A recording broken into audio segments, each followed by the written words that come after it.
Good evening.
because you're black.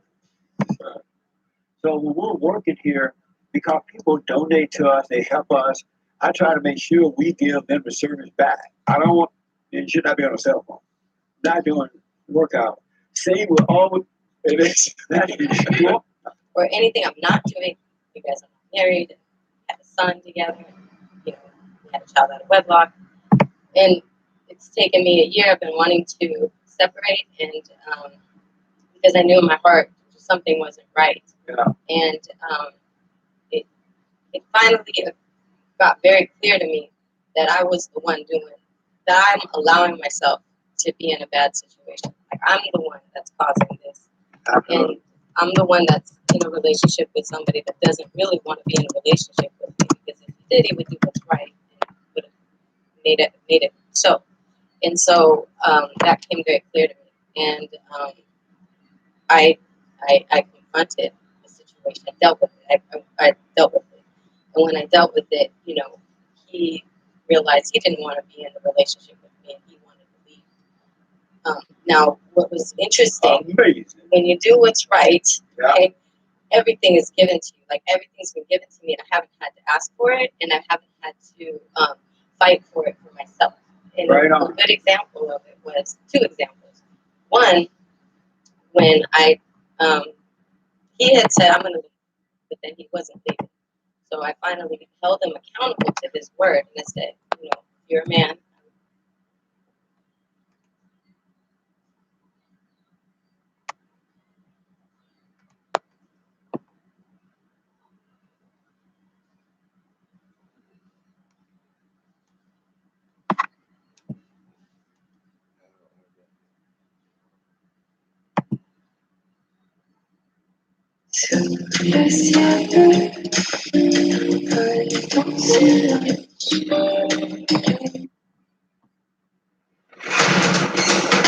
I'm James, and beat me. You know, it's been a pretty busy year. Yeah. Like, extremely so, and it doesn't ever seem to slow up. And just when I think it does, something else jumps off. Well, if you think coming on this show is going to help slow it down, you are sorely mistaken. Yeah, well, I'm a bit of a masochist in that regard. So. Masochist. We'll see by the time this hour is done what sort of under hell we can unleash on you. I'm pretty sure there will be some. Yeah, well, don't worry, because there will be equal amounts on me just for sitting here with you. That's the interesting thing. You know, I don't want to say I've been blind to it, but just seeing some of the reaction and the responses that I got, especially, for instance, when I was on Mar. After I did Bill Maher, you know, I saw some of the comments from, I say the other side just for ease of communication. Yeah. But for people who largely don't agree with me and his audience, they were like, oh, why would you have the NRA guy on there? Even it was a tweet I responded to yesterday. And even though I was on my no tweeting deal that I like to put myself on because it's so toxic in there sometimes. How often do you do that? Every 30 minutes. I'm trying to do weekends. I'm disappearing in all of August. Man, Twitter's toxic, man. When you're in the lane that you and I are in, it's toxic, man. And it can really, even though you don't think you're taking that in, even when you're just kind of scrolling through, you're taking it in. Yeah. You know, and it's like I've developed this pattern of just, don't respond to that because it's a baby. You know what I mean? And things of that nature. But I saw a tweet and she's like, yeah, I love Bill Maher. Oh, I love this episode. But you have that NRA guy on there. I'm like, Jesus, are we not allowed to have discourse anymore? Especially if it disagrees with something that you believe in. And, you know, I was like, this is a very dangerous road we're going down if that's gonna be the case. Because you forget, you know, we live in this country together. Yeah. You know, and we're not all the same. There's about 350 million of us. And we might not all think the same thing. Exactly. Pretty crazy. It's kind of sad. So, at least for me, it's a little disheartening. Yeah. Because I grew up under the guise of understanding the importance of discourse and being able to talk things out, even if you do disagree with someone. But then even still having the ability to set aside whatever views I may have on a particular issue and then be able to speak with you cordially or have respect for you, even though we don't agree. Yeah. That's the way I was brought up. And so to see the country kind of falling into this extremely vitriolic divisiveness, it's unheartening. Yeah. You know, I don't want to get all emo on you, but Usually you don't have to get quiet till the end. right? But all right, we can do it this way. But that's exactly why I wanted to have you on, because you are okay going into enemy territory. I'm not calling this enemy territory, but you did Mars' show where you knew a certain percentage of the audience was just going to hate you. Yeah. And we talked about it briefly right before we started. But you found Mar to be basically pretty respectable, Pretty even kill, yeah. and open, even though on policy he probably disagrees with you with 80%. Pretty much, yeah. And you know, and it was something that I ended up respecting about him in that regard. Because, like I said, I went in prepared for war. I didn't go in to do war, but I went in prepared for it. You know, it was like prepare for the worst, hope for the best.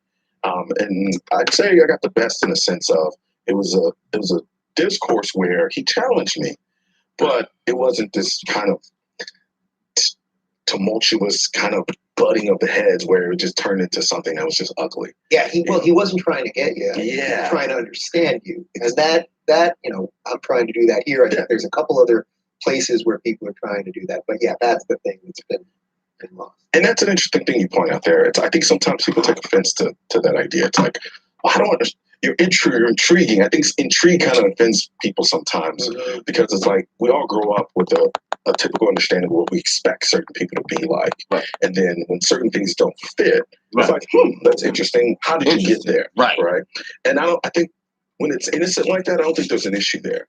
When you use it to try to kind of muscle people into believing a certain thing based on what they are, then that's when we start having problems. You know what I mean? It's like, you see me, it's like, how do you as a black guy? Like it happened to me when I first started doing what I did with the NRA. Russell Simmons, and I'll never forget this. I was like a Virginia Beach, I think. And Russell said, I did my first sets of videos rolled out with the NRA, and I get this tweet from Russell Simmons, and he's like, "How can you, as a young black man, push that?" You know the typical rhetoric in that regard. Even though he often is all about trying to get people to get exactly, which is really odd. Yeah. And so I responded. I said, like I didn't know advocating for self-defense and self-reliance was a bad thing. I didn't know that only non-black people were allowed to do that. You know what I mean? Right.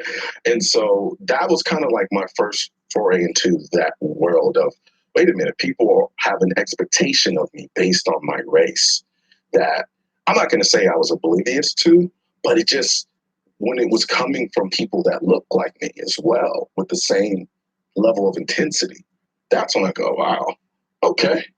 All right, so that's what this is. Yeah. All right. So I want to back up to a little bit of childhood and growth because your evolution's kind of interesting. But let's just sit with this for 1 second because I think there's something really interesting about that thing right there. That often, if you listen to the media, they'll tell you that police are hunting down black men and all of this, and then at the same time, you're saying, well, we should be able to arm ourselves and protect ourselves from the white supremacists, whoever it is. I'm doing that. Yeah, But meaning that lawfully and legally, we should be able to take care of ourselves. If you believe that the system is so corrupt and the police are so corrupt and there's racists running around everywhere, you're trying to bring the power back to yourself. To me, that's very empowering. Yet somehow this seemingly is lost when this conversation hits the mainstream. It's amazing. I don't understand it. It's like in one breath you're talking about, let's take the current administration, for instance. Like they'll paint it as the most vicious and vile thing on the planet. And then it's like, well, then let's give the same guns that you have for your own self-reliance that you would use to protect yourself against this monster that you said existed. And let's give it to them. And then place your entire reliance with respect to your safety on the same people you're telling me I should be scared of. It doesn't. They're horrible. Give them your weapons. What? Again, it's mind blowing, right? And so what it does, though, it exposes this notion that there's an absence of ability to. I don't want to say ability, or people just choosing not to critically think. Yes. And we're at a point now where mass hypnosis. And I tell people, it's like it amazes me some of the questions that I get, and it's like, how do y'all fall for this? You literally have a device that gives you access to all of the information in the world. And it's in your pocket. And in the case of my overabundance ass, I have 2 of them, right? And it's like, it takes you carrying 2 phones. I assume you have like 8 guns on you at all times. Right. Yeah. It's like there's rifles on here somewhere, right?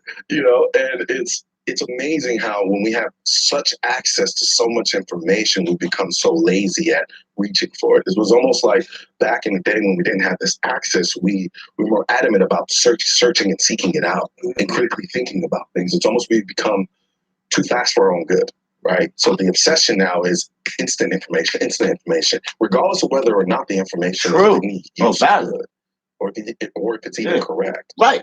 You know, and so I hate it because, you know, I blogged, I've done all of those things, and I actually get people who get mad at me when I don't jump on a certain issue quick enough.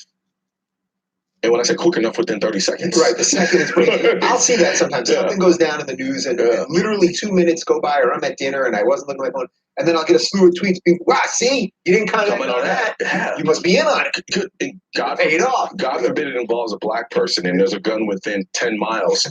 I have to jump on it. Yeah. You know, and there are some cases I understand. There are some people who are just now getting into this, who are just now getting into firearms, and they are black, right? And, you know, they look to me for understanding and direction because I've been doing this for so long. So that I understand. But other people, it's just this constant desire to be like, aha, I got you. I knew you were a coon kind of deal, right? And it's like, give me 30 seconds to even read the article you just sent me 10 seconds ago. Yeah. Right. And then from there, and then not to mention, you know, there's a thing called work that I do. Yeah. So yeah, I'm still doing that as well. So I'm juggling a lot of things. And I think I people don't have to tell you, you probably have to read 10 more articles to even ascertain anything close to the truth. bingo. And that's the one thing that I think a lot of people don't do. And I almost tweeted that the other day. I go, you know, it's very dangerous to read headlines, especially in the day and age of clickbait titles. Right. Clickbait. To just read Sound- headlines and then make sound an bites. opinion based off of that. Right. Or think you Soundbites. know and understand what Clickbaits. happened in a particular story. Because Sugar there's so many words. articles that I've read Stimuli. about me and what I Rise said, something and on where the the headline inside. said one thing, You and change to who cover you their are. asses within the article, they'll clarify Oh, yeah. exactly what it is that I said. Right. But they're banking on the idea that people are just going to read the headlines and then run with that. Yeah. And so it ends up making a fool of people. What's your personal policy on that, about how to respond to that? Do you go all in on the fight? Do you ignore it? Because this has happened to me a lot. Just in the last week, Mhm. Daily Beast said I was an alt-right cheerleader. Now, correct me if I'm wrong, you're black? I think so. How am I doing for an alt-right cheerleader? You suck.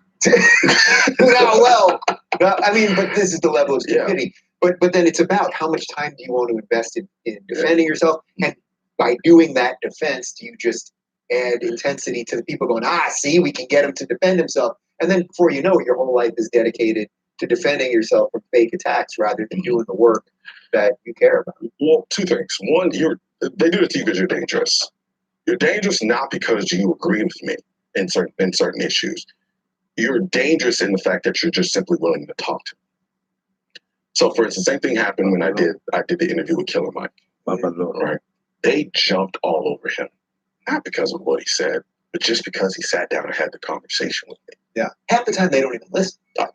That's interesting you pointed out, because I was talking to my friend. I'm like, how can anyone watch this interview and not walk away with saying, you know, that was a great conversation about two people who don't agree on everything, but there's some things we agree on. He's like, because they didn't watch it. That's And I was like, what do you mean? It's like I had this weird blonde moment, right? Yeah. I'm like, what do you mean? He's like, they didn't watch it. He's like, they don't actually watch the video. They just read the title and then assume they know what happened in the video and then make their opinion from there. Yeah. And I'm like, damn, you're right. I hate going down the weeds with too much of this because it feels like we're just responding to all of the craziness. Mhm. But even in like the YouTube ecosystem, Yeah. when we put videos up, sometimes within 10 seconds there's 100 comments, and it's like, that was an hour-long video. I don't know how the hell I want that time machine, because I would be a lot more productive. Yeah. But it's always the haters that do it. Yeah. That's why I want to bring it up, because then that hate is the thing that's always leading us. And then I think that brings it back to where you started a moment ago, which is that we're in this polarized thing. And it's Mhm. because the haters are sort of paving the road and everyone else is just going down the road. I think a few of us are actually trying to pave a better road that more of us can get. The interesting thing about the discourse the way it is now, right? And so our politics have become our entertainment. That's the dangerous aspect, right? So if it's not vitriolic, if it's not snarky, if it's not any of those things, people don't pay attention to it. And I'm the biggest advocate of like, all right, look, if you don't agree with me on something, you don't have to be an ass about it. Yeah. Right? Now, can I be snarky? Hell yeah. I can absolutely be snarky. But what I tried to do to respond to your initial question, you asked me, how do I go all in? Do I respond?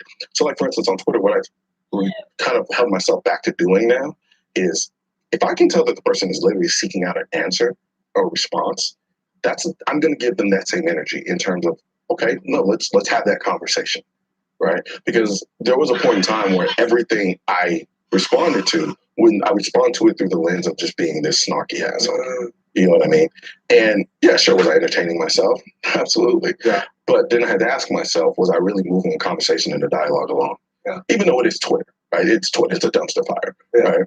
But when I It started, has some importance. It does. That's just the truth. That's why it keeps coming up in so many of these conversations. Yeah. You got high level people with great minds that are open and engaging, Mhm. that are still involved in the stupidity of that. So it's like, so I always feel guilty when I bring it up with a guest. Someone's like, I don't want to touch that thing Yeah. again. And then on the other hand, we all know it's real. So Yeah. it just is, whether we want it to be or not. Like you said, whether we like it or not, it's the medium of expression right now. And so we have to, it's like either adapt or die, you know. But I try to be what it is. I try to be the opposite of what I complain about. At least I try. In terms of like, sometimes I'll see snarky messages and then I'll respond by trying to be reasonable. I'll say, okay, I get it. You don't like me, but answer this question for me. And I try to move the dialogue along. You know what ends up happening? Tweet gets deleted. Yeah. Almost every single time. The second you shed a little light on Yep. it, Gone. rat scatter. Yeah. Yep. What is the before we dive too much into your past? Yeah. What is the thing that they're criticizing you most for? Like, you come across to me as a pretty rational, Mhm. decent, open guy. You're trying to empower yourself. Okay. Okay. So Yeah. what is it that they're always going after you? Is it that thing that a black man shouldn't be for guns? I mean, is it that simply stupid? I'm not going to be so naive as to assume it's simply just because I'm black and I'm into guns. Yeah. The NRA thing holds that's part of it. That's a big part of it. It's just aligning myself in an organization that they see as being a racist organization that hates black people. Okay, we're going to talk plenty about the NRA. Right. So there's that element of it. Yeah. But then there is also this idea that being a young black man, that I'm supposed to run from guns because of the projected image that we've all had forced down our throats with respect to black men and firearms in this country for decades. You know, black man with a gun, he's a thug, he's a drug dealer, he's a gangbanger, period. So now when I, young attorney, educated, open-minded, and with respect to different issues, and I'm pushing the narrative. I need to go to law school. The This Second nigga's Amendment, my it inspiration. sets off an explosive level of cognitive dissonance in people who have what I love this quote, and I believe it was Bush who said it, this soft bigotry of lowered expectation. Soft bigotry, Right. lower expectation. And they hate it. They hate it the same way they hate you now, because you can't control someone who's willing to think independently outside of what is stereotypically expected of you. Right. You can't Right. control it. And that's where the labels come in. So it's like, you're progressive, you're liberal, so on and so on, but you still have that ability to step outside of that and say, you know what, let me, okay, Be I can see that independent. perspective. That's dangerous for people who want to control people. Right. So when I want to control the way you think, the way you see yourself, I cannot allow you to develop the ability to think independently on separate issues, because then I can't control you. So if I say, you know what, I can do everything for you, depend on me. The last thing I want you to do and understand is, you know what, wait a minute, you mean to tell me I can protect myself? You mean to tell me I don't have to depend on calling a cop in order to come save me if someone does try to break into my house? Because then I can't control you. I can't own your vote. Because what the gun has done for me and a lot of people, it serves as a catalyst for the awakening of a lot of people to understand, you know what, I can do more for myself than I realize. You know? And once that spark is set off, then a lot of things you start to realize, maybe, now that I'm holding myself to a different level of accountability, maybe I might try to do this on my own. Doesn't it just feel good? I mean, putting aside, I know a lot of people are into facts over feeling these days, right, Shapiro? But doesn't that statement right there, that you can do more for yourself, it just feels good. Like taking some power back to yourself and going, the government or you, whoever you are, you're not in charge of my life, my responsibility, Thank you. my Say it with me. my family, the rest of it. You're It's not.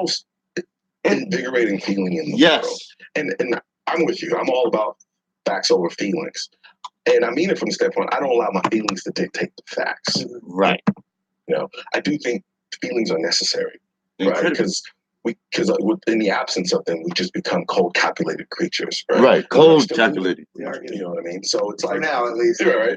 So, when I talk about the issue of firearms, I do actively try to inquire. I was having a discussion with a lady not too long ago about just general firearm issues with respect to her son, right, who's a young black man. And I asked her, like, are you fearful of the idea of him carrying a gun and so forth and so on? And I have to bring myself back when I'm having a discussion with someone like that because I don't have kids, right? So yeah, am I a godfather? So and I love her, but it's not the same for a woman who has a son. So I have to be cognizant of that and understand what goes into that when she's thinking about whether or not she's okay with him owning a firearm, and then on top of that having this idea that her son is more likely to get killed by a cop because he has a gun on him versus when he doesn't. And that's where the feeling component comes in, where it's necessary. I think if you can't sympathize with that, then it makes you dismissive. Right. And so then that person can't relate to you, then we can't have that conversation. Right. That's You know what I what I mean. mean? And that comes from personal experience. Exactly. Because when I was reading your bio there, there's really interesting stuff about how you evolved sort of politically and personally. But when you started getting into guns, you kind of had to hide it from your mom. Even. So just tell me a little bit about growing up and then sort of your Kind of politics and then how do we get so into guns? Gotcha. So I grew up largely a closet anti-gunner. I didn't realize I was there was one present, right? Same I here. wasn't kind of rapidly running out screaming, I hate guns or anything like that. I just thought there was present. I remember this one moment. Setup to kill when I was in everybody. college, I had a roommate. One of their friends brought a gun. That's over. I was all. like, Put you need guns to in get the out of my building. apartment. Get out of my apartment. And I had a good friend of mine who ran and just asked me, hey, do you want to go to range? Never even thought about it. Never even crossed my mind. Which is how I know a lot of times I can decipher based on certain comments whether or not somebody is actually commenting from a place of ignorance or a place of understanding. Because I was that guy. Never even thought about going to range, never thought about shooting a gun, but could tell you all the opinions in the world why I like it. Right? And so when I hear that rhetoric now, I can usually point it out. I'm like, you've never shot before. You've never even held a gun before. And so from that perspective, we went to the gun range and I shot for the first time. And I was hooked. Now, I was hooked not from a political standpoint, not even from an empowering, oh my God, I can protect myself now standpoint. It was just pure fascination. The mechanics, the physics, all of it. They still going, bro, he dead. For me, it was like, I kind of like this. Like the idea that I'm launching a projectile faster than the speed of sound at a little target, like 100 yards away, like that was awesome. So first shot, you were hooked. First shot, terrified. The second shot, I was hooked. So it was like love it, second shot. All right. Right. So from that perspective, after that, I follow that rabbit all the way down home. But it was, like I said, it was more from a scientific, mechanical understanding of it. Then, as time went on, then I started looking at it from a more intellectual, Second Amendment, political, activist standpoint. And then then the lawyer mind kicked in. And I started looking, I'm like, I'm hearing something, because during the time period, that particular time period, we had a couple of pretty big mass shootings that happened. And so I started paying attention. So now I'm paying attention more to this. It's kind of like when you're thinking about buying a car and you never see it on the road. And then once you start thinking about buying it, you see it everywhere. Yeah. That was pretty much what happened now. So I'm hearing the conversation about guns everywhere now. And I'm like, I think this is making any sense logically. Like what people are proposing, it was so pure. It wasn't like an agenda driven. It was like, this doesn't make sense to me. It's like a window, like a sticker on a window is not going to stop somebody from bringing a gun in. Just saying that it's illegal. You mean the sign that says no firearms? Yeah. You mean the bad guy's not going to read the sign and be like, oh, exactly. I go the other place. Right. So that's kind of when I started jumping into the more activist advocate side of things. Because, with respect to the Second Amendment. Yeah. But when you first got guns, you were literally hiding them. I was. From your mom. Yeah, of course. Because she was very much, she was a single parent mom raising a black son. She wanted to thwart every stereotype on the planet, right? My mom overcompensated with me tremendously because she understood in her mind the limitations that come with being a woman raising a man by herself. So she overcompensated. So whereas like you usually typically have like mama's boys who are just kind of like, mom does everything for me. She did shit for me. She was just like, go wash your own clothes. Come here, go do shit. Like everything she made me. And at the time, I just thought she was just being a mean mom, right? Not realizing, you know, it was her overcompensating from the standpoint of like, I got to make this, I got to raise a man. Yeah. Right. And so, so she was trying to buck. So I knew once I started getting into guns, no, because the perception was black man with gun, Thug. banger, right? Gangbanger, And, thug. you know, she had some insecurities in that. She's like, you know, like there's gonna come a point where I'm not gonna be able to control this kid. I don't know what he's gonna be doing. And so I didn't want to terrify her and make her think that I was living some nefarious lifestyle. That and it was almost in a way to protect her more than was Right. needed for my sake. Right. Because I didn't want her to feel like she failed as a mother. Right. And so I knew if she saw the AK-47 that I had under my bed, in her mind, she knows nothing about guns. Right. All she knows is what she sees in the media. That's and it. We all, like we touched upon before. Literally. That imagery is not positive. So she comes home, sees an AK-47 in bed. She's like, oh my God, my son is a gangbanger. First you said Right. under the bed, now you said in the bed. Is there anything you want to tell me? We'll talk about that later. The irony behind it is it's kind of embarrassing because, you know, we're both basketball fans. I used to sleep with my basketball. Oh, yeah? Oh, man, yeah. Ball was life. That was everything. Now, You still got any skills? I got a little something. Yeah, I got a little something. I'm actually working on trying to, for the next NRA annual meetings, put together like a 2A charity basketball event.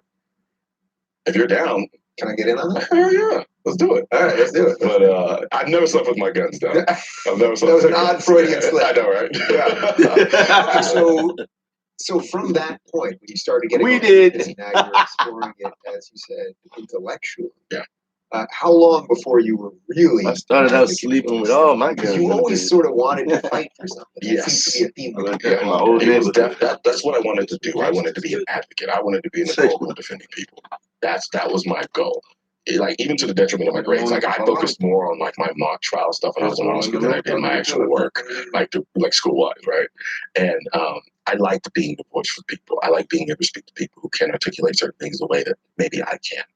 And I never saw this going the way that it did, but I'm doing exactly what I always wanted to do.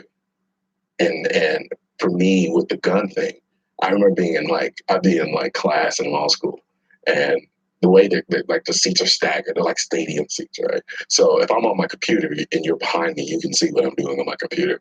And like I be in class and like I'm researching guns and stuff like that, right? And yeah, oh man, oh dude, like people, and the thing is, a lot of things that were being said about me, I didn't even know about till later on. People were concerned, like really, like yo, it's like you know. He's going on, yeah. He's like, he's crazy. He's not doing anything crazy. He's not, you know. And I get it. If you're not into that kind of thing, and you don't follow it, the idea of being passionate about something you perceive to be a tool that you use for killing people and only killing people, it's going to seem a little odd to you. But because I came to it so naturally, so organically, without any of that, it just made sense in my mind. I was so unapologetic about it once I got over being apologetic about it that I didn't push it in people's faces. But you know, there was even a time like that's how my Instagram got started, was me separating. So people who followed me up until that point, you know, I had a girlfriend at the time. Was like, you know, I get a lot of questions from people. You know, you think you can kind of tone down the gun stuff a little bit, and it was kind of an innocent, you know, thing, but. I nevertheless just said, you know, forget it. I'm just going to set up a whole other page, and I'm just going to do all the gun stuff I want to do on that page. Yeah. And then now that's taken over. I don't even use the other one. I don't even know if I remember the password. Yeah. But and so from there, that's where things really started taking off. And then when I started doing gun reviews, and so then from there, when I got into the political component of it, then I started doing my commentary. And then that's when things started really taking off.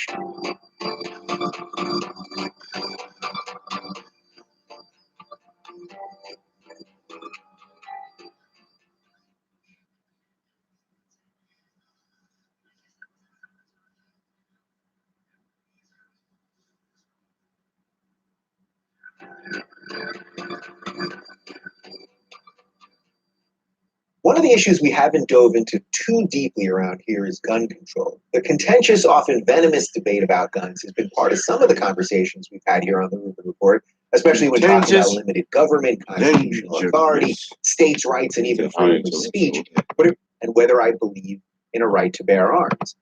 Apple Rouser, you're going right at it. Black Arm and Conservative, I got that right off your website. Yeah. That's what it says. Yes. That really, I mean, it must make people crazy. Just when they just see that, the amount of judgment you must get must be off the charts, right?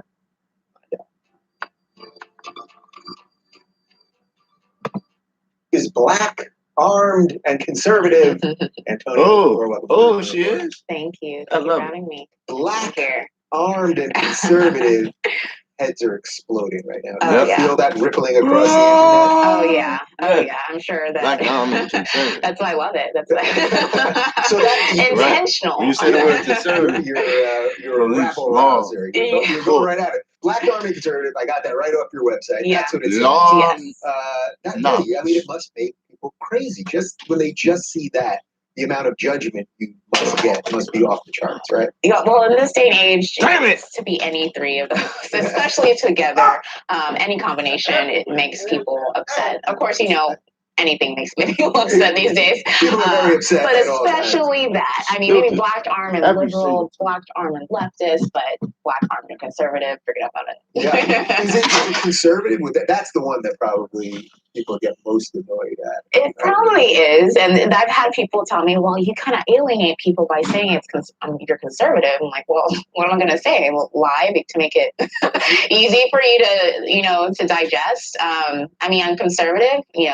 What people know about conservatism is that there's a social conservative and there's a fiscal conservative, and you kind of play to that. But yeah, I don't think in this day and age people don't like that word, and Yeah. they assume different things and you say conservative. All right, so we're gonna get to some of your conservative Yeah, beliefs, yeah, and we're gonna get to some of the gun stuff, yeah. and I guess we can get to some of the black stuff, but that too. But let's just tell me a little bit about yourself. You grew up in Dallas. You're a Mhm. Texas girl. I am Still live there now. born and raised. Tell me a little bit about growing up. Were you always black? Yeah, Right? I was always Oh, black. I will say that I don't know if you were hasn't changed. trans black or one of those things.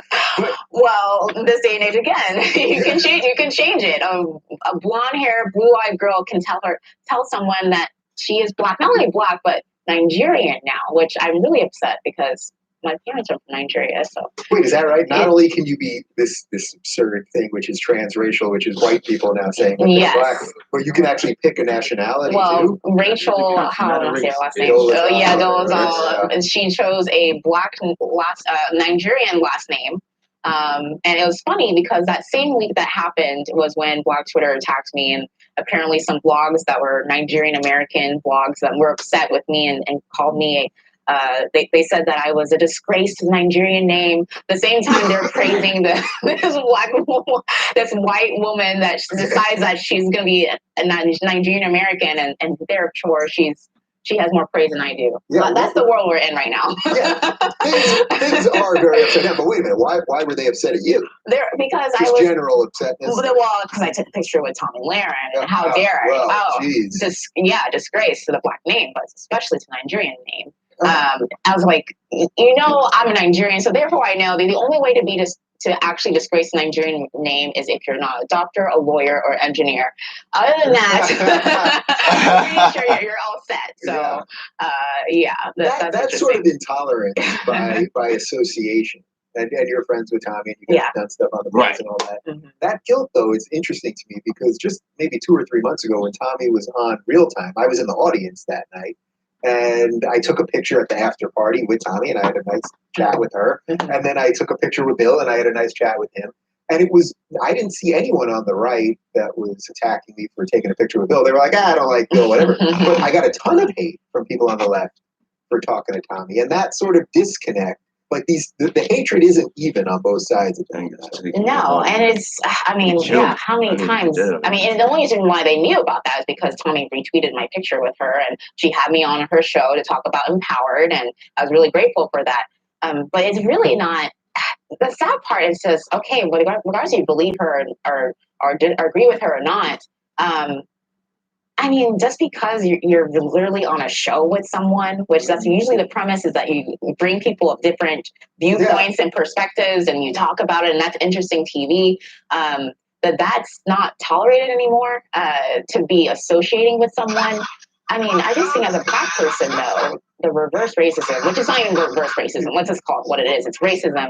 Because the fact that she's a blonde-haired, blue-eyed girl and I'm a Black woman, therefore we shouldn't associate, especially because she doesn't have the same ideology as a Black person should have, right? Should have, yes, that I should have. Right. Which in an odd way, that is prejudice in itself. Absolutely. And it isn't that prejudging. I'm only going to hear what you tell me over the next hour. That's only the way I'm going to judge you, not by any other. Absolutely. I mean, Martin Luther King, I really believe, would be rolling over in his grave right now. The fact that his speech talking about the content of your character, not the color of your skin, has been flipped around these days to really be to verify their agenda, the people on the radical left's agenda, and perpetuate what narrative they have, which is absolutely the opposite of what he wanted for this country and the future of his children, like he said. Yeah. All right. So let's back up for a second. So just tell me a little bit about growing up. Was your family conservative? Were there Black conservatives 20 years ago? Yeah, you know what? Yes, well, of course. I'm going to You had talk a some knowledge. family who was conservative. There are a lot of, if anything, I would say the majority of Black people are conservative.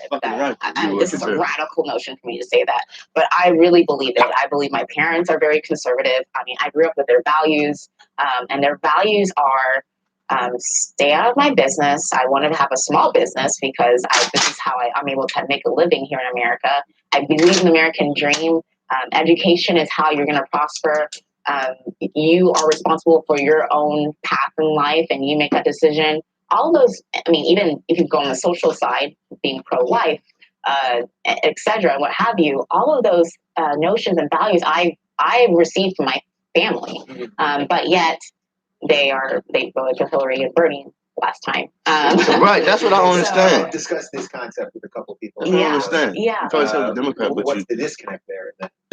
You know, what I see, to be honest, completely is that my mom will talk about how the values that she has, but in the end she'll say, oh, but make it Black. Republicans are racist. Oh, but conservatives are racist. It's become this effective tool to really divide people, even if they have the same values, to say, don't go on that side because those people don't like you. They don't like you. They don't like you. They hate you because of your skin color, because of your sexual orientation, because of who you are as a person, and not the values that you have. And it's sad because I have to deal with that every day with my family. That's interesting. So you're dealing with that, but how much actual racism are you dealing with from on the right? Because, for example, just yesterday you were at you shot a video with PragerU. Yeah. I think if you don't do it, I did something with PragerU. I got a lot of hate from people on the left saying, "How could you work with right-wing Prager and blah blah blah," and all all the usual stuff. You may now get it from the Black community saying, "How could you work with someone on the right, even though they know you're conservative?" Yeah. But how much actual racism do you experience from the right? I don't receive. I will be honest. There have been those people who will call Michelle Obama, but seriously, this has happened. We'll call Michelle Obama an ape or something like that. That is, I mean, and I don't know if they're really conservative or not. I mean, they'll act like they are, but they might have voted Democrat last time. I see it as a people thing and not by ideology, especially conservatism. Conservatism is an ideology, and you need to know your stuff to know if you really are conservative. I mean, we see this in this day of populism and Trump. Conservatism does not mean Republican. Does not mean libertarianism sometimes. So of course you see that. I'm not going to say there's not racism out there on either side, but yeah, I've always felt comfortable, and that's the thing, is that most people are not going to get out of their little bubble and talk to people that don't look like them, even more so not think like them. That's so rare these days, and that's sad. In 2017, that we're going backwards. That's sad. I mean, we do feel like we're going backwards, and it's interesting. I've mentioned this before, but when I get invited to colleges, I'm only invited now by the young Republicans, the libertarians of Yeah. tomorrow, the Yeah. freedom people, the liberty this, liberty Yeah. that. Even though, by most accounts, gay marriage, pro-choice, for, I'm against the death penalty, I'm for having some sort of safety net, like all of these things, and yet I don't get invited by anyone on the left. So it's like, where is the tolerance again? Exactly. And I'm still waiting. I would love to have someone like, you know what, we love your views on everything else except for the guns, but come out. But it's Or usually that the individual. to play their own games with them. It would show tolerance if a group on the left was like, we're just going to hear a different view from a black one. Yeah. You know what I mean? Just to play their little identity politics thing. Exactly. The identity politics, which, I was sick of. And, I voted for Obama twice in 2008 and 2012. But like 2012, I really started to get the identity politics part of it, the victimhood mentality part of it. And I really wanted a difference. I realized it was something different out there. For me, that was Rand Paul. And I got really involved quickly with the Rand Paul campaign. And because criminal justice reform is still something very important to me. My father went to prison when I was 5 years old for mandatory minimums in a drug crime.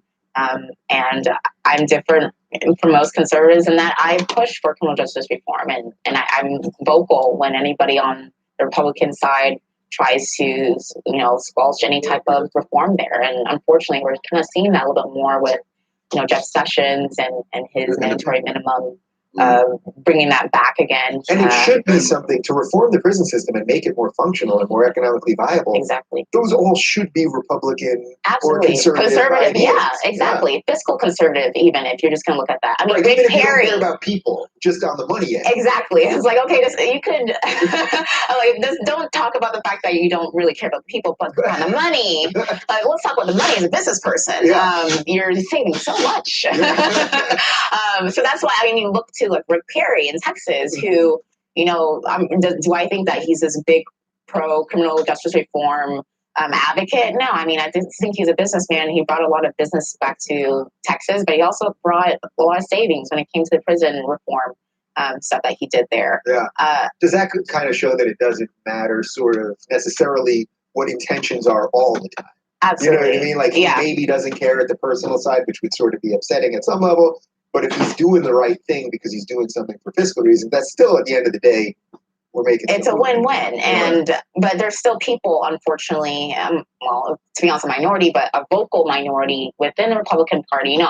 I changed from being a Democrat to a Republican, and part of that was because I realized I am a conservative.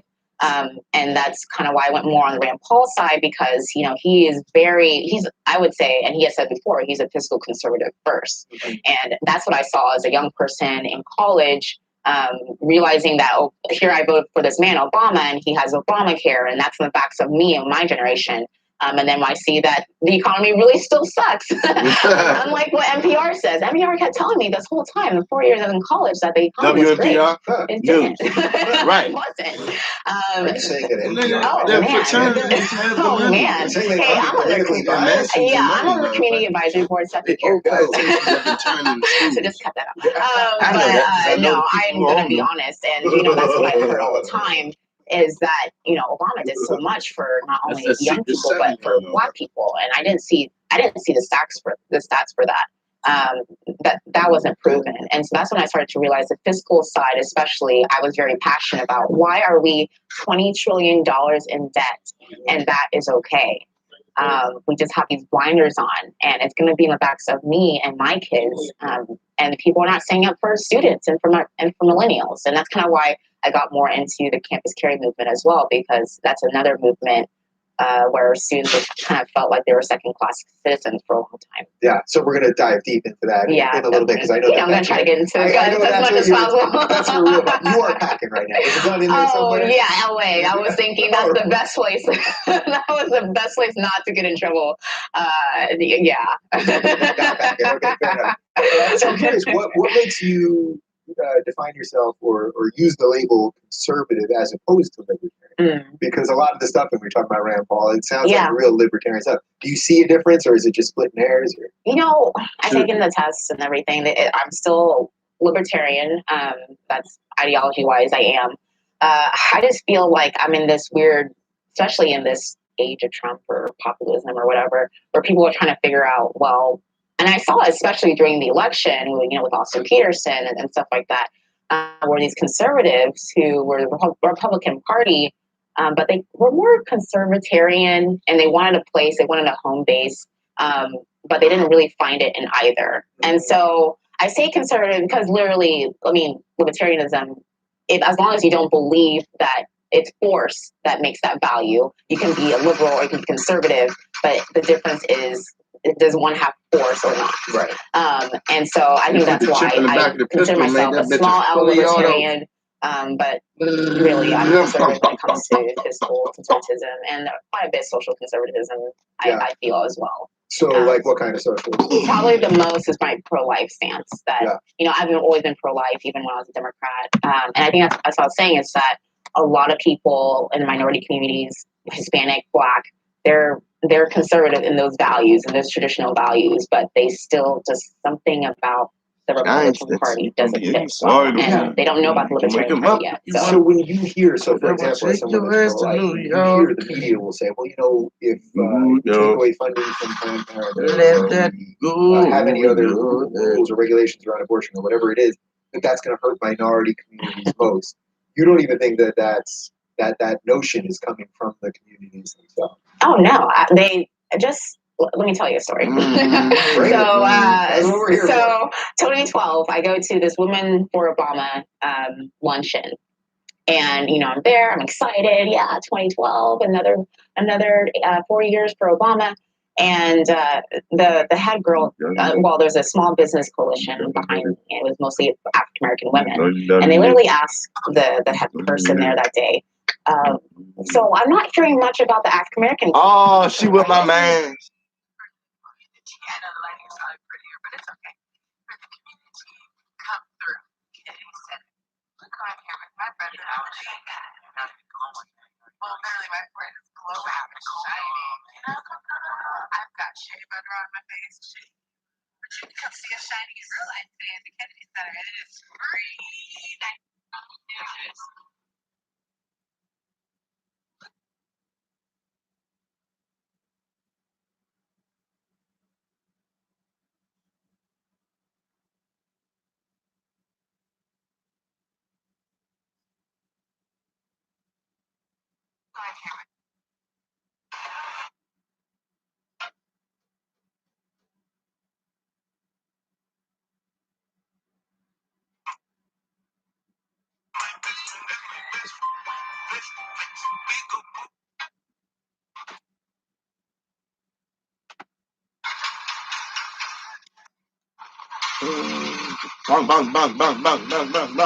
Yeah, dang. They took them to get out of here.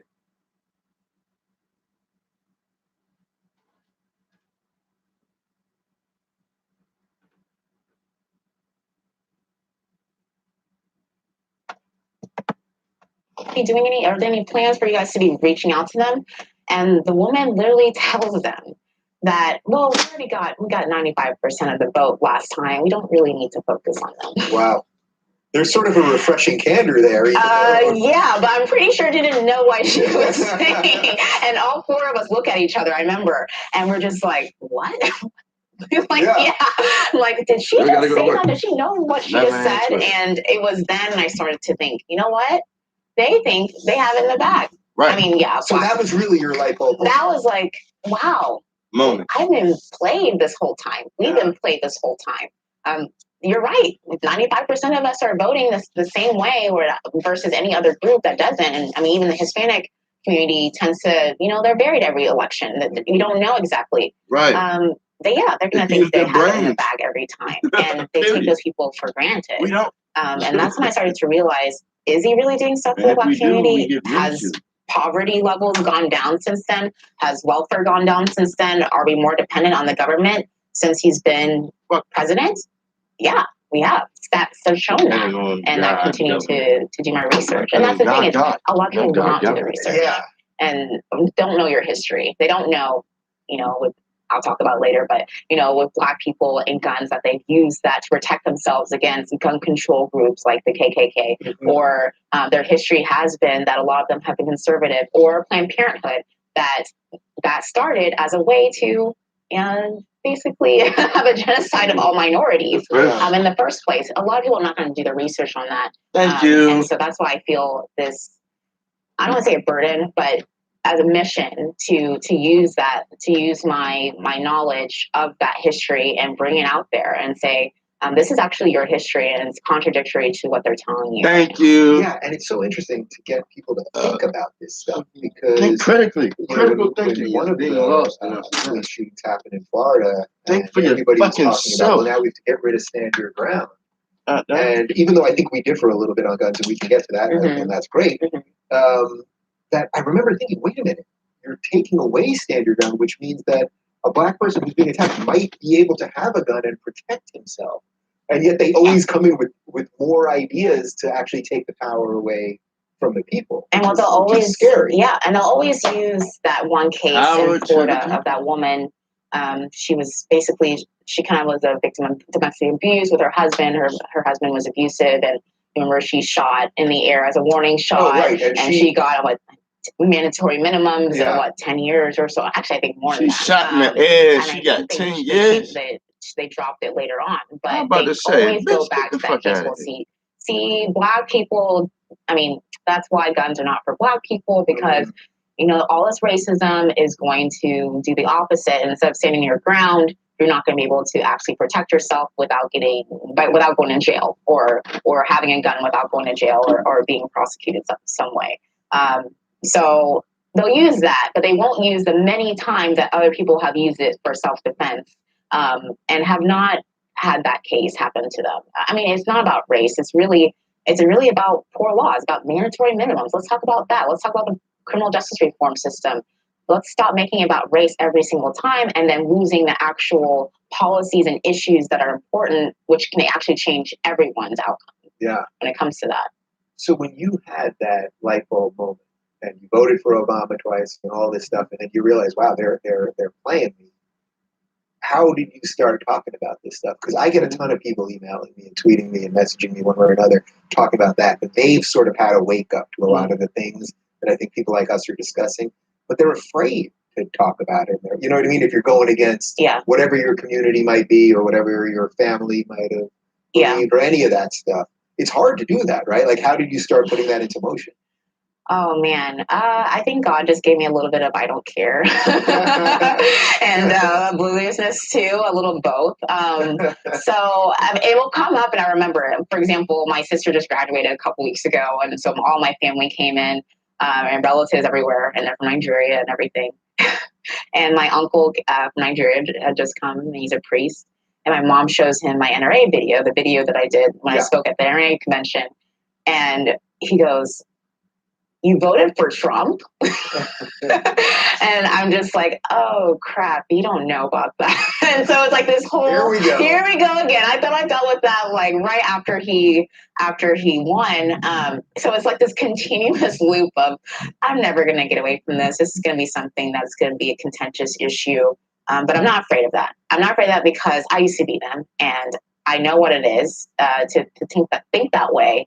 And I feel like it makes it more important for me to be that mediator and to say, look, they're not all racist. It's like what you're watching on MSNBC and all these great shows that like to say what the right looks like. Liberal use of the word great. Yeah, great. So informative and newsworthy as well. Yeah. So you can add that part too if you want to use it for other snippets. When I want to look really liberal one day. I've never had a guest actually say that's the moment to put in the promo. Well, who knows? It would bring some more people, but no, like to say that those shows are not giving them this false idea of what it means to be a conservative, to be a libertarian. I mean, and that's the thing is that they think libertarians sometimes think that we're good. Everybody really thinks that the racists are on the conservative side. No, they think libertarians are also the same way, and they kind of put them in the same bubble, in the same pot, if you will. But and I'm also there to say, no, Rand Paul is great. In fact, look what he's doing. He's talking about criminal justice reform. Or libertarians in general, they're talking about criminal justice reform. Especially right now. I mean, if you're going to go somewhere, go there, look at what they're doing, and notice that you have more in common than you think. Right. Versus the other side that just tells you that the only reason why you should stay here is because the other side It's is not this good. boogeyman. Right. And That's you will like not be accepted. witchcraft, bro. So So you telling me, giving me a boogeyman. yeah. Some of the And facts if I and don't- stuff, like for example, when I've had Larry Elder here, and he's I ain't talked scared about of the motherfucker. He can't even hurt me. that the cities that have the biggest inner city problem with violence and crime and all this stuff, where the black community is really struggling, that the cities usually have Democratic mayors Yeah. Right. for decades. Atlanta and Chicago and Ferguson and all of these Black places. race hustlers. And then during the election, I kept seeing I'm people done were with blaming black, Trump black for race racism. hustlers. Yeah. And it's like, wait a minute. He does nothing to do with what's happened for 50 I'm years. in hustling all these Atlanta, black folks. all They the giving you killings in all your Chicago. money. Does he say some crazy things? And all Absolutely. you got to do But is hit that That vibration. disconnect, Hit how are the you able emotion. to, when you've been able to change minds, how do you do it? Yeah, and I love it because when I've been able to change minds, it's because of I a can do one it so policy good. issue. If it's I can not do it just, millennials right now, they'll talk But about I'm how not we don't really trying to want get to be you a part of a party. We just want to have it issue by issue. Like we care about the issues. Same thing, I think, with the minority community is that if you can get them on one thing that you think you guys can both have in common, has really nothing to do with politics. I think that is the gateway to being able to get them to change their mind on other issues. But most people don't want that. Most people just want you to agree with them completely, or I'm not talking to you anymore. Like I'm blocking you on Twitter and Facebook. That's it. Never again. I can't reach this person. You have to have the patience. And I'm not Wonder Woman, or I'm not, it's just because my family, it's so personal to me, and I know what is at stake every single day, that I have that patience because it's that important to me. Otherwise, I could just leave. I could just say, I'm not going to talk to you again. I'm not going to do that to my family. I like framing it around that because I think a lot of people do feel that. Growing up, my family was always arguing about politics, and I have uncles that would disagree with my mom, and my dad would be arguing with his sister and this. But we were all family at the end. At the end of the day, you're still family for hours at the table during holidays, and then we were all There's okay. a shit about That politics seems to be disappearing at the end of the day. and that's risky. Comes to a common Exactly. I agreement. mean, to have dinner and having conversations around the table, period, with your family these days is something that you don't see. So It's forbidden. I mean, I could just move We're all across eating different, across the country and not see my family if we have Family this argument. that Then eats at the same why table would is sacred. I care really? I mean, yes, they're family, We but lost that I can years just talk to ago. them on Skype and be good. We don't have to talk about Trump or libertarianism or anything like that. Yeah, so when I've had people like Larry Elder and a couple other people, when they talk about the breakdown of the black family, this seems like it's sort of very much in line with what you're talking about, right? Like there's some disconnect there where they're replacing the family with the state. Absolutely, and that's why you're seeing it, particularly in minority communities. I would even say a step further, particularly in Black families, because you're not. I mean, over 40% of the households that we grew up in. I mean, I didn't grow up with a father, growing up, but single mother is so. It's really what the example is. Not the example in a good way, but that's what we see these days, is particularly in the Black family. So they push it as if your family is broken and you can't see that family unit as something to trust and to want to build upon and want to, continue to develop, then why would that be an important thing to you? Especially if you think differently. I mean, how many times I'm just like, oh, whatever, you're never going to get it. You vote for Bernie? What? Okay, I'm getting out of here. I can't deal with this anymore. But I love them, and I wanted to develop my family and my relationships with them. So I'm going to come back, and I'm going to deal with it every day. Yeah. So how much do you think the Black media people also appreciate has sort of tripped trust the Black community? I hate using phrases like that, but because it's so broad. But but like, so for example, like they're with going us, to we're so receive white, something, and we have to have this many Black people on this, or this many of any minority, whatever it is. That it's really taking your eyes off the prize. The prize being, work hard. We don't have to all be in Hollywood, and we don't have to get a certain amount of Oscars to prove acceptance. Where like the Asian community, for example, has worked very hard at, focus on education and all of those things. And then we see that they succeed economically and in all sorts of other ways that you can, sort of measure these metrics. Do you think the media is sort of intentionally doing that with the Black community? Oh, yeah. And they've done a good job of it for a long time. And I remember specifically when I said, okay, I'm going to come out of the closet. Yeah. I'm going to say I'm conservative. I'm going to vote Republican.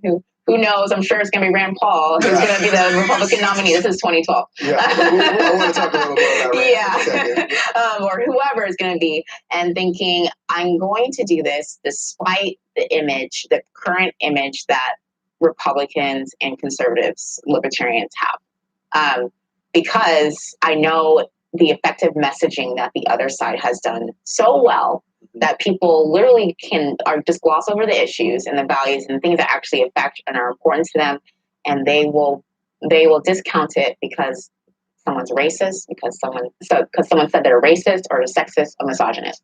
Period. Yeah. That's the fact that we're in that state in America where that really legitimately keeps smart people from looking at the issues is very dangerous. And I think it's important that people like me have come from the left, who have seen that and can call out that BS and say, look, I was a part of that. And I finally woke up to the fact that there are so many bigger things that are affecting me that I'm not paying attention to. A lot of people are not paying attention to because they literally think this other side is a boogeyman. And here we are, we have more debt, and we have more, people dying of poverty and becoming socialists and thinking that's okay because they literally think the other person hates them as a person. They're doing a good job about that. They're doing a great job. You hate me. But you hate it's me. You hate up the to children. me and people like me to be able to tell lie about somebody else you don't know nothing about. and bring You attention to assume that. Yeah, they it's nice think a here certain way because we based on have their even though political we come view. from very different places. Mhm. We have sort of similar journeys politically, Dangerous. Yeah. where we're both trying to wake up. I think Yeah. these are good I like that people. Yeah. A lot of these people are good people. Yes, I think that a lot of the leaders, say, of the progressive movement are not good. But I think a lot of the people are good, and you just got to wake them up with some ideas. Absolutely. And I think that's why it's important that they do allow people like us who think a little bit differently to come and to talk to these people, because I think there are a lot of people who are, well, first of all, I think a lot of people don't care, to be honest. I think they're apathetic regardless. And so they're just going to get their information from the people that they trust and they think are experts when they might not be. Same thing on college campuses. We look at professors and academics who we think that they should know everything. And we take their word as God, A politician at the club we have to wake up those Saturday. people as well to show, hey, you should be criticizing everyone and everything that you hear. Stop being forced by this media and this information. Be strict about what type of information that you're taking in. All right, so we're going to get to guns in 1 second. But you mentioned Rand Paul a couple times. Yeah. I really like Rand Paul. When I was watching the Republican debates, he struck me as pretty much the only sane guy up there. But my problem with him was that it was as if he was on a stage that he shouldn't have been. That the platform itself, and when he was talking about fiscal responsibility or reigning in the military, or some of these other libertarian things that you've mentioned, that it was like he would say it would kind of make sense, but then nobody would even respond to it because it was like, it's that crazy libertarian guy. Ultimately, are you sort of disappointed? Well, I assume you're disappointed that he didn't get the nomination, perhaps, or that it at least didn't go further. But are you disappointed that he hasn't just come out and said, I'm a libertarian, I'm going to run as a libertarian, even for Senate, and like really get that movement to get going? And that's the constant debate always, is that people are upset at him because he's not libertarian, he doesn't claim to be. Also his dad did it too afterwards. But for me, though, especially coming from that side, and like Rand Paul was he was a transition. Like he was the one that made me start looking at, wow, okay, maybe there are things to these values that they're talking about. And I'm not going to just look at everything else. Because for me, I felt like he did the work that most people should be doing, is going into minority communities and talking about those issues. I was very appreciative that he did that first. I think, I'm a small L libertarian at this point. Depends on the nominee next time. I'll probably get hate for that one. But, if Austin Peterson was the nominee, I probably would have gone more that way for several reasons. But I think Rand Paul, and I think really like Austin. I've had him here. We get this guy to run as a libertarian. I asked him. It doesn't sound. Now it sounds like maybe something in Utah, like a smaller position, what I'm but- hearing, the Senate type thing. We'll see. Yeah. See Austin. He's like, oh, give it away. I'm pretty sure he's not secretive about that, but yeah, with that issue is that people are wondering: is it better to just be a libertarian in the Republican Party, or just go all out Libertarian Party?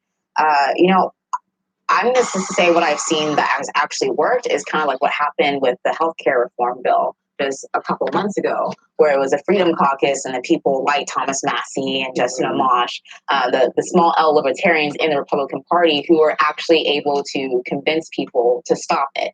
I think in instances like that, they were more effective. If they weren't there, that first bill would have been already passed. Yeah, so it's really just a tactics thing. Exactly. Right? Like at one level, you could be like, yeah, we need this libertarian star to come out and really fix the party and like be the leader that Gary Johnson wasn't. Mhm. On the other hand, I totally hear what you're saying. Like maybe it makes more sense to maneuver from the inside of the existing system. And I guess that's just like or you that's can just a have debate both. for- But you can have both though. Yeah. We're kind of like, and that's the thing is that I can't remember when during a debate, and he said, and one of the people asked him, well, do you think the Libertarian Party, the small libertarianism is going to continue in the Republican Party? And he said, Who said? this was a moderator for a debate, and he said, and Rand Paul said, well, I think it's going to stay in the Paul family. That kind of rubbed me the wrong way, because I'm like, I don't think you guys are the end all be all, and so I hope that you guys don't think that it's going to be the case, because the thing about the libertarian liberty movement is that it's young, but there's also a lot of young, bright stars in it. Right. So many great people. I mean, with Young Americans for Liberty, and even the people who followed Rand, and even Ron Paul. There are so many people coming up, and so in the next 10 to 15 years, who knows? We'll finally probably have those people of the best worlds who can stick to the issues and be principled, but who can also, carry a great conversation and get people to like them and be honest and Right. Someone that they want to be president. So I don't think we're down and out yet, even with the Libertarian Party. I think there's a lot of good things to come in the future. We just have to learn from our mistakes from the past. Are you ready to talk guns? Oh, yeah. Oh, here we Here we go. go. The second you walked in here today, Why not guns and Yes, guns. she was waiting on All right, this, so you're man. not talking at the moment, but No. you're obviously a huge defender of the Second Amendment. Yep. So was the gun piece of your political evolution, how much was that the whole thing that you realized that you needed to be able to defend yourself and you wanted your community to be able to do that and all that? It was a big part, but definitely still the fiscal side was the transition part, and that's why I went to Rand at first. But no, the guns became an issue for me, particularly because it was so personal for me being on a college campus. I was a graduate student in 2015, and the campus carry issue came about again. I was flabbergasted that it was going for a third time in Texas of all states, and it was looking that it might not pass again. Yeah, And can you I just was sick explain of what it. campus carry is? Yeah, so campus carry is concealed carry on college campuses. So basically, for example, Texas, you're allowed to conceal carry if you're over the age of 21, if you pass a mental health and a criminal background check. If I you can go pass through all the mental health processes like you're that. supposed to do, Just I know. then you're able to have a gun on your person. All you have to do is tell out of them your you're house. crazy and you'll be crazy. So that All campus you- carry is all bringing you that need is to that check the right, individual. really, Solve the bringing problem. that permit Provides no therapy. holder And you're and called clear. enabling them to be able to use that same thing in a college campus, on a college campus. Right. And so basically that's what it is. Does each college have their own policy on that? So it Is that what the fight is? So the fight is state by state. So that's how it's with campus carry. So in Texas, what they passed, the bill was that every public university and now community college, starting August 1st of this year, has to have some type of concealed carry on campus legislation.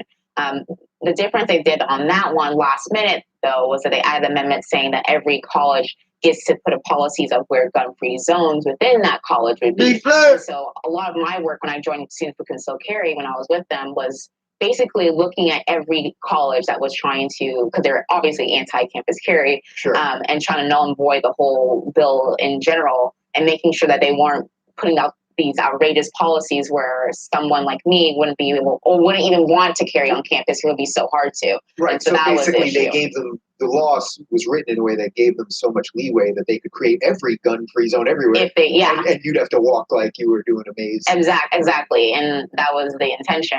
And we fought against that. And so right now, how it is right now, a lot of people are able to carry on campus in Texas. And Georgia just got the same thing just a couple weeks ago. The concept of gun-free zones, I find really interesting because I see people on the left constantly screaming, "We need more gun-free zones, gun-free zones." Now, the idea of that sounds fine on the surface level, but only the bad guys are going to break the law to bring the gun there, and then you might need a gun to take them out. I mean, did I just blow your mind with that? Right? That was pretty wild. Oh, right? yeah, I Everything over know. there, give I them know. credit Just here. come on. Those criminals, they have hearts too, okay? They could change their mind. Right, as if A they're really looking good through- sign they're could looking- change their Yeah, like they're looking through the penal code, like, wait, can I do it at the? No, gun-free zone. Sorry, can't do it over there. But really, like, Yeah. so that kind of thing, it sounds so idiotic.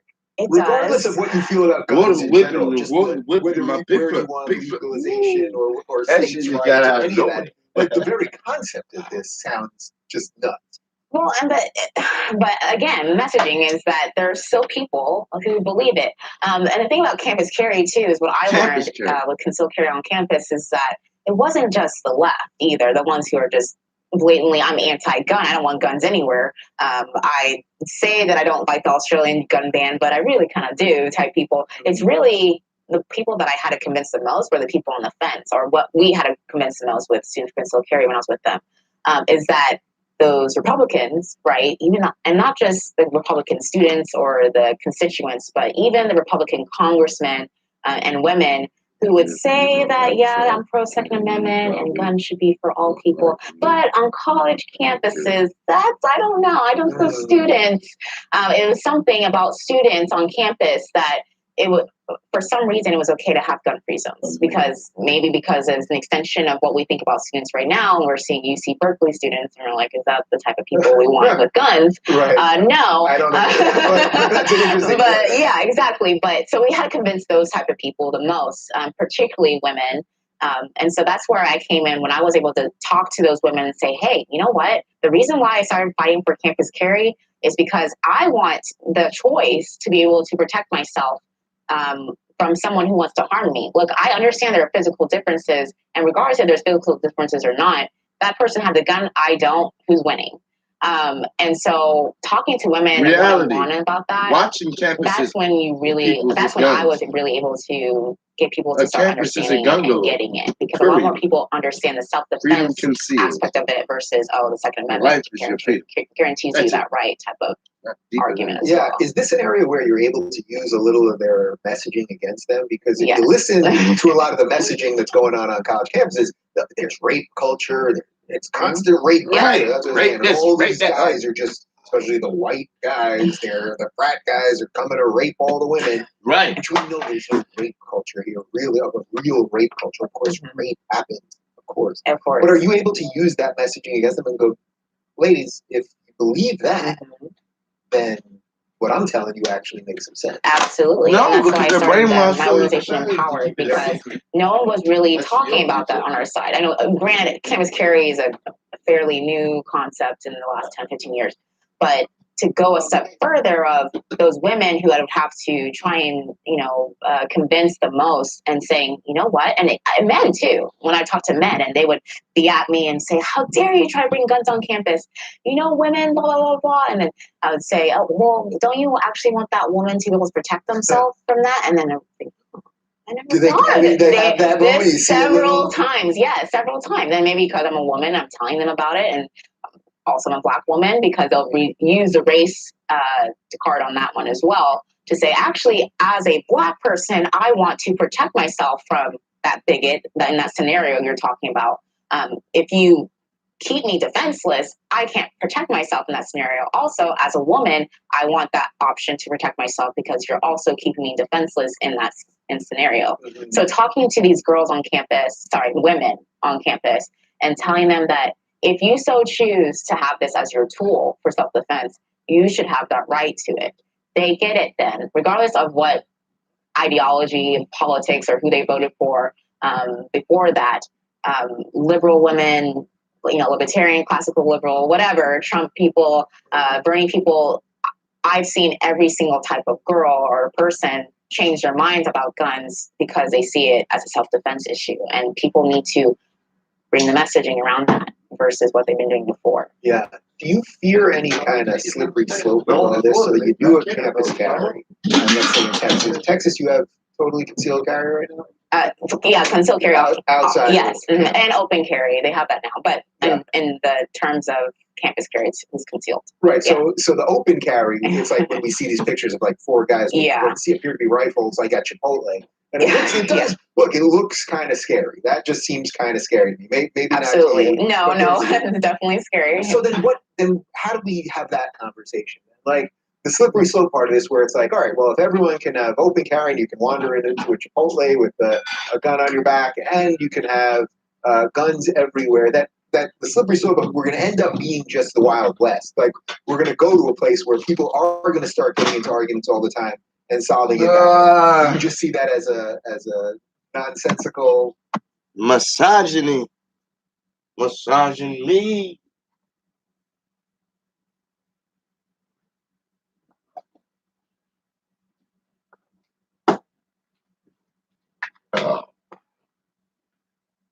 Hey, the baby. Hey, the baby. Hey, the baby. Hey, the baby.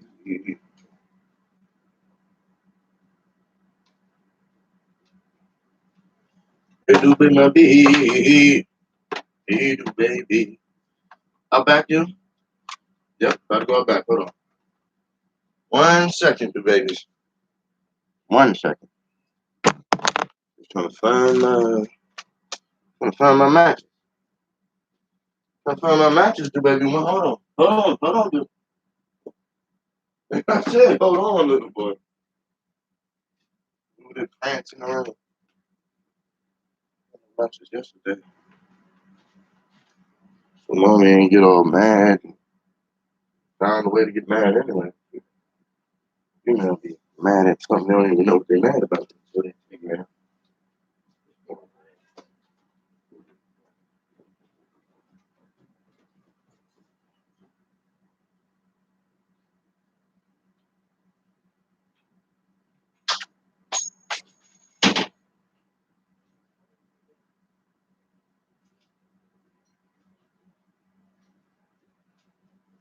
About to leave.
Go.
ever seen it as I've seen this in people behind it. I Yes. mean, you can use any tool to harm someone. Yes. And then you're in gonna blame the Austin, just tool. a couple weeks ago happened stabbing.